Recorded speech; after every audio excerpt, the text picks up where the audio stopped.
समांतर रेखाओं के बारे में, ठीक है। लंब और समांतर रेखाओं के बारे में आज हमको पढ़ना है। नाम सुना है? हाँ, तो वही रेखाएं इस तरह भी लिख सकते हैं और एक में एक ऐसे मात्रा लगा के लिख सकते हैं, कोई दिक्कत नहीं है वही। अब यहाँ पर देखो लंब रेखा और समानांतर रेखा। सबसे पहले अगर हम बात करें तो ये क्या दिख रहा है आपको? एक पेज दिख रहा है, पेज दिख रहा है। अब पेज को यहाँ पर आप ऐसे मोड़ दीजिए, एक पेज हमने मोड़ दिया, फिर इसके बाद एक बार और मोड़ दीजिए, ठीक है, मोड़ दिया। अब यहाँ मोड़ने के बाद इसको ध्यान से देखिए। अब इसमें आपको कुछ रेखाएं दिख रही होंगी, दिख रही हैं? ठीक, यहाँ पे दिख रही है ना? अब जब इन रेखाओं को आप देखेंगे तो इसमें दो तरीके की रेखाएं दिख रही हैं। कौन सी रेखा? एक रेखा ये वाली दिख रही है और एक रेखा ऐसी दिख रही है।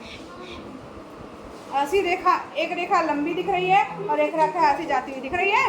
Yes ma'am. तो जो ये ऊपर से नीचे की ओर दिख रही है रेखा, इस रेखा के पास इसको क्या कहा जाता है? लंब रेखा कहा जाता है। लंब रेखा का मतलब हुआ इनके बीच में अगर हम एंगल देखें, जो ये वाला एंगल बन रहा है वो 90 डिग्री और 90 डिग्री का होगा। 90 अंश के कोण को क्या कहा जाता है?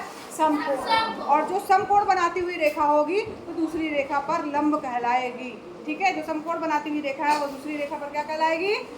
लंब कहलाएगी, ठीक है। अब यहाँ पर देखिए, रुकिए आपको दिखाते हैं। लंब रेखा समझ गए? समझ में आया सबको? अगर हम जल्दी जल्दी बना के दिखाएं तो ये अगर मान लीजिए कोई एक रेखा है, ये AB है, ठीक है, और इस पर कोई एक इस तरीके से हो रेखा जो यहाँ पर CD, तो ये जो CD रेखा है जो इस पर कैसी है? लंब है, क्योंकि इस पे 90 अंश का कोण बना रही है, तो ये रेखा लंब रेखा कहलाएगी, ठीक है। Yes ma'am. अगर 90 अंश का कोण